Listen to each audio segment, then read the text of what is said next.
वहीं यूक्रेन की सेना ने एक वीडियो जारी किया जिसमें रॉकेट से ताबड़तोड़ हमले होते हुए दिखाई दिए। ज़ेलेंस्की की फौज ने यह दावा किया कि उसने इस हमले में पुतिन की सेना को भी भारी नुकसान पहुंचाया।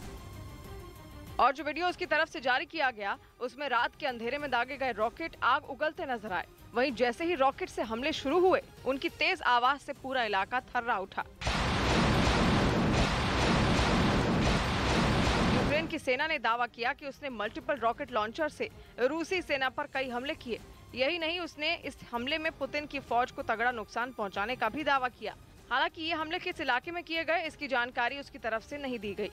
यूक्रेन के हाथ से डॉनबास अब बस निकलने ही वाला है। उस पर ज़ेलेंस्की के राज की उल्टी गिनती शुरू हो चुकी है, क्योंकि पुतिन की सेना ने डॉनबास की वो दुखती रग दबा दी है जिसके बाद डॉनबास पर रूस का कब्जा होना अब तय माना जा रहा है। ये दुखती रग है सेवेरोडोनेत्स्क शहर। पूर्वी यूक्रेन को हथियाने के लिए रूस वहां अपनी पूरी की पूरी स्ट्रेटजी बदल चुका है और रूस की उस स्ट्रेटजी का फोकस ही सेवेरोडोनेत्स्क शहर है। और उस सेवेरोडोनेत्स्क शहर को अपने कब्जे में लेने के लिए रूस ने उसकी तगड़ी घेराबंदी शुरू कर दी। शहर पर लगभग 24 घंटे बमबारी हो रही है। तोप, गोले और मिसाइलें दाग कर रूस ने वहां जबरदस्त हमला बोला हुआ। यहां तक कि रूस की सेना डॉनबास के सेवेरोडोनेत्स्क शहर के इतने करीब पहुंच चुकी है कि वहां मोर्टार तक गिरा रही है। इलाके के गवर्नर का तो दावा है कि रूस आम लोगों को भी अपना निशाना बना रहा है और उसके हमलों में कम से कम 1 दर्जन लोग मारे भी गए हैं। और जंग ऐसा खतरनाक मोड़ ले चुकी है कि खुद यूक्रेन के राष्ट्रपति व्लादिमीर ज़ेलेंस्की ही पूर्वी यूक्रेन में हालात बेहद मुश्किल बता रहे हैं। और यूक्रेन के विदेश मंत्री तो कह रहे हैं कि डॉनबास में युद्ध इतना भयानक हो चुका है कि दूसरे विश्व युद्ध पर बनी फिल्मों के सीन की तरह लगने लगा है, क्योंकि वहां के कुछ गांव और छोटे शहर अब बचे ही नहीं है। असल में सेवेरोडोनेत्स्क पूर्वी यूक्रेन के डॉनबास में आने वाले लुहांस्क प्रांत का एक इंडस्ट्रियल शहर है। सेवेरोडोनेत्स्क लुहांस्क प्रांत का सबसे बड़ा शहर है जो कि अब तक यूक्रेन के हाथों में है। इसलिए रूस ने उस पर अपनी नजर ऐसी डाली है कि जंग अब सेवेरोडोनेत्स्क की दहलीज तक जा पहुंची है और वहां यूक्रेन की सेना की हालत बेहद खराब नजर आ रही है। लेकिन यूक्रेन के लिए इससे भी ज्यादा डरावनी बात यह है कि सेवेरोडोनेत्स्क शहर पर पुतिन के उस वफादार सिपाही ने गिद्ध की तरह अपनी नजर गड़ा दी है, जिसके कंधों पर यूक्रेन के मारियोपोल शहर का भी जिम्मा था। और मारियोपोल का हश्र क्या हुआ है वो दुनिया के सामने है। पुतिन के ये खासम खास हैं रूस के चेचनिया इलाके के प्रमुख रमजान कादिरोव, जो कि पुतिन को मारियोपोल का तोहफा देने के बाद सेवेरोडोनेत्स्क को भी जीतने की फिराक में लग रहे हैं। और इसीलिए खतरा यह है कि कहीं रूस सेवेरोडोनेत्स्क शहर का हाल भी वही ना करे जैसा उसने मारियोपोल का किया। मतलब पहले तो शहर को चारों तरफ से घेरो और फिर हथियार डालने पर मजबूर कर दो। रमजान कादिरोव की सेवेरोडोनेत्स्क शहर में दिलचस्पी इस कदर है कि वो सोशल मीडिया ऐप टेलीग्राम पर खुला ऐलान कर चुके हैं कि रूस की सेना लिसिचांस्क शहर में घुस रही है। और लिसिचांस्क लुहांस्क प्रांत में ही आने वाला एक दूसरा शहर है जो कि सेवेरोडोनेत्स्क के बिल्कुल बगल में है। इसी वजह से रक्षा विशेषज्ञों का मानना है कि अगर रूस ने लिसिचांस्क शहर को हथिया लिया तो सेवेरोडोनेत्स्क भी रूस के कब्जे में आ जाएगा और फिर लुहांस्क का पूरा इलाका रूस की मुट्ठी में होगा। बताया गया कि यूक्रेन की फौज को घेरने के लिए रूस की सेना 3 दिशाओं से सेवेरोडोनेत्स्क और लिसिचांस्क की तरफ बढ़ रही है। रूस की सेना की स्पीड और तैयारी को देखकर डिफेंस एक्सपर्ट्स तो सीधी चेतावनी दे चुके हैं कि यूक्रेन की सेना बहुत बड़े खतरे में है। उन्हें डर इस बात का है कि यूक्रेन अब शायद रूस का सामना नहीं कर पाएगा और डॉनबास का किला ढह जाएगा। दिल्ली में सुबह ड्रोन महोत्सव का उद्घाटन होगा। दिल्ली के प्रगति मैदान में भारत ड्रोन महोत्सव का आयोजन किया जाएगा, जिसका उद्घाटन सुबह प्रधानमंत्री मोदी करेंगे। राजस्थान के धौलपुर में कुछ लोगों ने पुलिस हिरासत में एक आदमी की पिटाई का आरोप लगाते हुए हंगामा किया। उत्तराखंड के हरिद्वार में बदमाशों ने गश्त कर रहे 2 पुलिस वालों पर हमला कर उन्हें घायल कर दिया। दुनिया की सबसे बड़ी निजी सैटेलाइट कंपनी स्पेसएक्स चलाने वाले इलॉन मस्क अब चीन के भी निशाने पर हैं। जंग में यूक्रेन की सेना की मदद करने के आरोप लगने के बाद मस्क को लेकर रूस पहले से ही भड़का हुआ। और इस बीच खबर है कि चीन भी एलन मस्क को नुकसान पहुंचाने की तैयारी में है। बताया गया कि चीनी सेना ने अपनी रिसर्च में यह शक जताया कि मस्क की स्टारलिंक सैटेलाइट से उनके देश की सुरक्षा खतरे में पड़ सकती है, जिसके बाद से ही चीन इन सैटेलाइट को ठिकाने लगाने के लिए प्लान बना रहा है। यानी एक तरफ जहां यूक्रेन में भीषण जंग छिड़ी हुई है, वहीं आने वाले दिनों में स्पेस वॉर यानी अंतरिक्ष में भी लड़ाई शुरू हो सकती है, क्योंकि खबर है कि चीनी सेना की जिस रिसर्च टीम ने इस खतरे को लेकर आगाह किया, उसी ने इससे निपटने के लिए भी रणनीति बनाई है, जिसके मुताबिक चीन को अंतरिक्ष में ऐसा हमला करना चाहिए जिससे इलॉन मस्क के स्टारलिंक प्रोजेक्ट का ऑपरेटिंग सिस्टम ही तबाह हो जाए, यानी स्टारलिंक की जितनी भी सैटेलाइट अंतरिक्ष में मौजूद हैं वो काम करना बंद कर दें। असल में जिस स्टारलिंक प्रोजेक्ट पर चीन आग बबूला है, उसके जरिए इलॉन मस्क पूरी दुनिया को सस्ता ब्रॉडबैंड इंटरनेट देने का सपना देख रहे हैं। लेकिन इस प्रोजेक्ट को शुरू होने में अभी कुछ साल का वक्त लग सकता है, क्योंकि इसमें अभी हजारों सैटेलाइट को जोड़ना बाकी है, जिसके लिए सैकड़ों छोटी सैटेलाइट अंतरिक्ष में भेजी भी जा रही हैं। और ये पूरा प्रोजेक्ट अमेरिका की निगरानी में ही चल रहा है, क्योंकि इलॉन मस्क की स्पेसएक्स एक अमेरिकी कंपनी है जो वहां की सरकार से लाइसेंस लेकर ही अपनी सैटेलाइट अंतरिक्ष में भेजती है। ऐसे में अगर हमला मस्क की सैटेलाइट पर हुआ तो अमेरिका भी चुप नहीं बैठेगा, यानी आने वाले दिनों में स्पेस वॉर का खतरा बढ़ सकता है। और उधर यूक्रेन के खार्किव में रूसी फौज पर शहर के लोगों पर जानबूझकर हमले करने का आरोप लगा। दावा किया गया कि पुतिन की सेना की बमबारी में 7 और लोगों की जान चली गई और बमबारी की चपेट में आने से 17 से ज्यादा लोग घायल भी हो गए। बताया गया कि घायलों में 9 साल का एक छोटा बच्चा शामिल है। सामने आई तस्वीरों में यूक्रेन की सेना के जवान कुछ लोगों के शवों को बाहर ले जाते नजर आए। यही नहीं, सैनिकों ने घायलों को इलाज के लिए एम्बुलेंस की मदद से अस्पताल भी पहुंचाया। खबर है कि मारे गए ज्यादातर लोग मेट्रो स्टेशन के अंदर शरण लिए हुए थे। दावा किया गया कि रूसी सेना ने शहर के लोगों को टारगेट कर बमबारी की, जिसमें उनकी जान गई। पूर्वी यूक्रेन में पुतिन की बढ़त से परेशान जेलेंस्की ने पश्चिमी देशों को जमकर खरी खोटी सुनाई। असल में जेलेंस्की इसलिए परेशान हैं क्योंकि मारियोपोल को जीतने के बाद रूस पूर्वी यूक्रेन के डॉनबास इलाके पर कब्जा जमाने की कोशिश में जुटा है, जिसके लिए उसकी सेना वहां के 40 शहरों को घेरकर उन पर बमों और मिसाइलों से हमला बोल रही है। दावा है कि इन हमलों में 47 इमारतें और 38 स्कूल पूरी तरह ध्वस्त हो गए।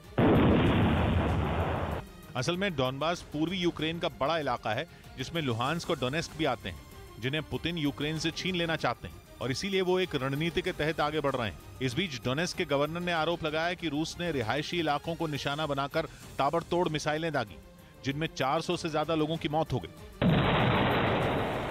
यही नहीं, लुहांस्क में भी रूसी फौज जमकर कहर ढा रही है। दावा है कि वहां के औद्योगिक शहर सेवेरोडोनेत्स्क पर रूसी सेना जल्द कब्जा जमा लेगी, जिसके लिए रूसी फौज ने शहर के चारों तरफ अपना घेरा डाल दिया है। हालांकि यूक्रेन की सेना उन्हें मुंहतोड़ जवाब दे रही है, लेकिन रूस का दावा है कि आने वाले कुछ दिनों में ये औद्योगिक शहर उसकी मुट्ठी में आ जाएगा।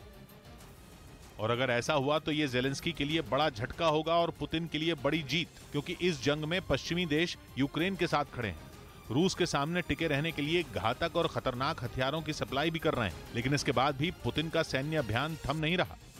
और तो और मारियोपोल पर कब्जे के बाद पूर्वी यूक्रेन में भी पुतिन की सेना बढ़त बनाती जा रही है, जिससे जेलेंस्की परेशान है। यही वजह है कि वो वर्ल्ड इकोनॉमिक फोरम में पश्चिमी देशों पर भड़क गए।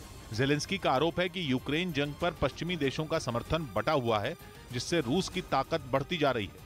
उन्होंने रूस के खिलाफ सभी देशों से एकजुट होने की भी अपील की। साथ में यह भी कहा कि अगर रूस को नहीं रोका गया तो दुनिया को इसकी बड़ी कीमत चुकानी पड़ेगी। राजस्थान के कई जिलों में भीषण गर्मी की चेतावनी जारी की गई। मौसम विभाग ने राजस्थान के बीकानेर और जैसलमेर समेत कई जिलों में अगले 2 दिन तक भीषण गर्मी पड़ने का अलर्ट जारी किया। राजस्थान के जालोर में बोरवेल में गिरे एक 12 साल के बच्चे को सुरक्षित बाहर निकाल लिया गया। केजरीवाल सरकार ने गर्मी की वजह से अपने सभी स्टेडियम रात 10 बजे तक ट्रेनिंग के लिए खुले रहने के आदेश दिए। नेटो को टेंशन दिए बैठे तुर्की के तीखे तेवर बरकरार हैं। रूस के पड़ोसियों फिनलैंड और स्वीडन की नेटो की सदस्यता के खिलाफ खड़े तुर्की ने अब अपनी कुछ कड़ी शर्तें सामने रखी हैं, जो कि अगर नहीं मानी गई तो वो फिनलैंड और स्वीडन को नेटो में शामिल होने ही नहीं देगा। तुर्की का विरोध देखकर एक दिन पहले ही स्वीडन और फिनलैंड के अधिकारी उसे मनाने पहुंचे थे, जिन्होंने राजधानी अंकारा में तुर्की के राष्ट्रपति के प्रवक्ता और वहां के उप विदेश मंत्री से मुलाकात की। करीब 5 घंटे तक लंबी बातचीत हुई और जब बैठक खत्म हुई तो तुर्की ने अपने तेवर दिखा दिए। तुर्की के राष्ट्रपति के प्रवक्ता ने 2 टूक कहा कि हमने ये बिल्कुल साफ कर दिया है कि अगर सुरक्षा से जुड़ी तुर्की की चिंताओं को दूर करने के लिए तय वक्त के अंदर ठोस कदम नहीं उठाए गए तो फिनलैंड और स्वीडन की नेटो से जुड़ने की प्रक्रिया आगे नहीं बढ़ पाएगी। फिनलैंड और स्वीडन ने पिछले हफ्ते ही नेटो से जुड़ने के लिए अर्जी दी थी और माना जा रहा था कि रूस को तगड़ा झटका देने के लिए नेटो में उसके पड़ोसियों की फास्ट ट्रैक एंट्री कराई जाएगी, लेकिन तुर्की ने ऐसा अड़ंगा लगाया कि खुद नेटो को ही झटका लग गया और उसी के बाद दोनों देशों के अधिकारी तुर्की से बात करने पहुंचे। असल में तुर्की के इतने मान मनोबल के पीछे वजह यह है कि किसी भी देश को नेटो का सदस्य बनने के लिए उसके मौजूदा सभी सदस्यों की मंजूरी लेनी होती है। इसी के बाद कोई नया देश नेटो के मिलिट्री अलायंस में शामिल हो सकता है। एक भी देश ने रोड़ा अटकाया तो नेटो का विस्तार मुमकिन नहीं।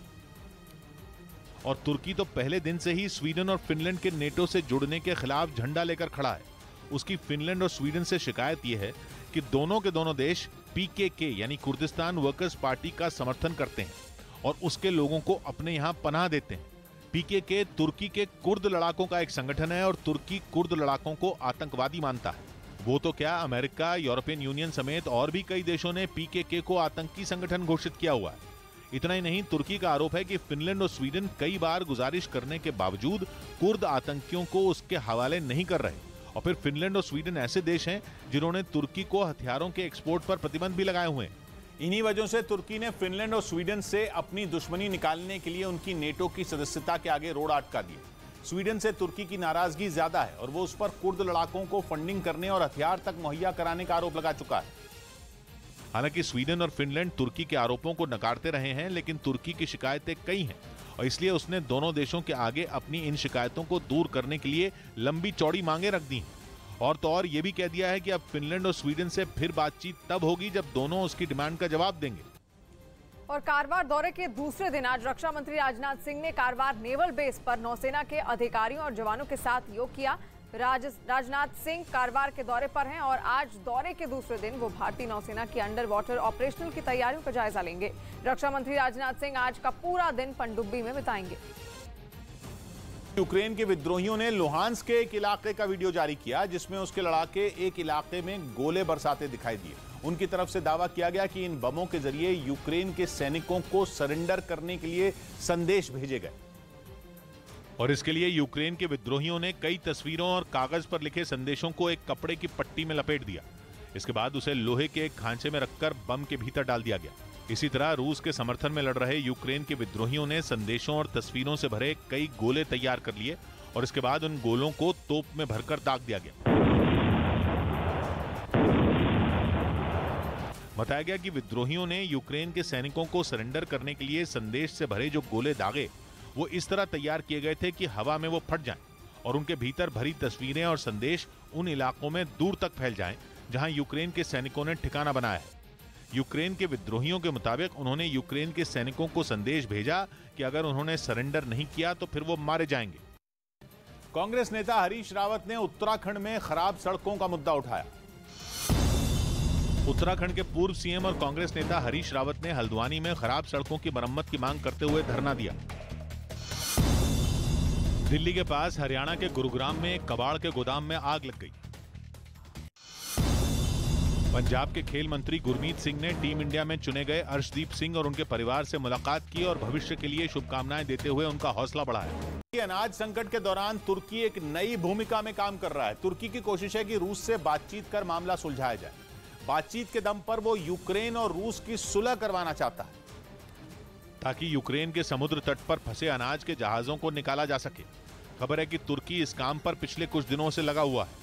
यूक्रेन और रूस दोनों के साथ वो इस मुद्दे पर बातचीत कर अनाज संकट का हल निकालने की कोशिश कर रहा है। खबर है कि 2 करोड़ टन गेहूं यूक्रेन के बंदरगाहों पर फंसा है जिसे रूस निकलने नहीं दे रहा। दर्जनों देश ऐसे हैं जहां इस अनाज का शिद्दत से इंतजार हो रहा है। करोड़ों लोग ऐसे हैं जिनके सामने भूख से मरने की नौबत आ सकती है। इसीलिए संयुक्त राष्ट्र भी इस मसले का हल निकालने की कोशिश में जुटा है। लगातार रूस से अपील की जा रही है कि सिर्फ अनाज से भरे जहाजों को निकलने दिया जाए, लेकिन अब तुर्की दावा कर रहा है कि वो बहुत जल्द इस परेशानी का हल निकाल लेगा।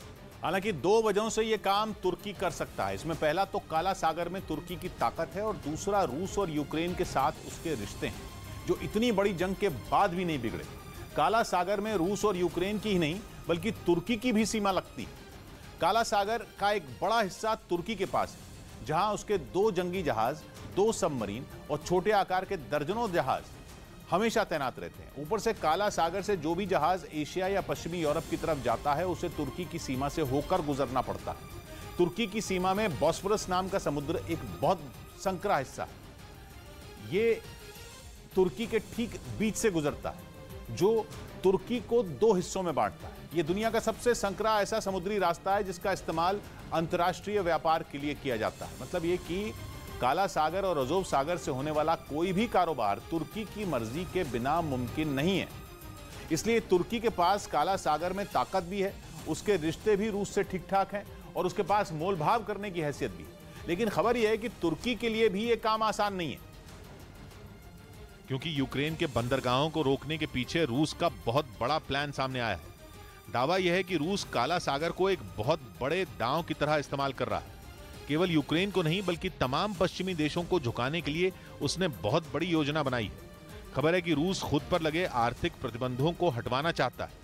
रूस ने साफ कहा है कि वो बंदरगाहों को आजाद केवल इसी शर्त पर कर सकता है, मतलब वो काला सागर में अपनी ताकत के दम पर एक बड़ी डील करना चाहता है। एक हाथ दे और दूसरे हाथ ले, यानी गेहूं से भरे जहाज दुनिया तक पहुंच जाएंगे, बदले में रूस पर लगे प्रतिबंध हटा दिए जाएं। यही वजह है कि तुर्की के बीच बचाव करने से परेशानी का हल निकलना मुश्किल है। लेकिन अमेरिका ने साफ कर दिया है कि वो रूस की इस ब्लैकमेलिंग के सामने झुकने वाला नहीं है। अमेरिका का ये अल्टीमेटम काला सागर में तनाव बढ़ाने वाला साबित हो सकता है।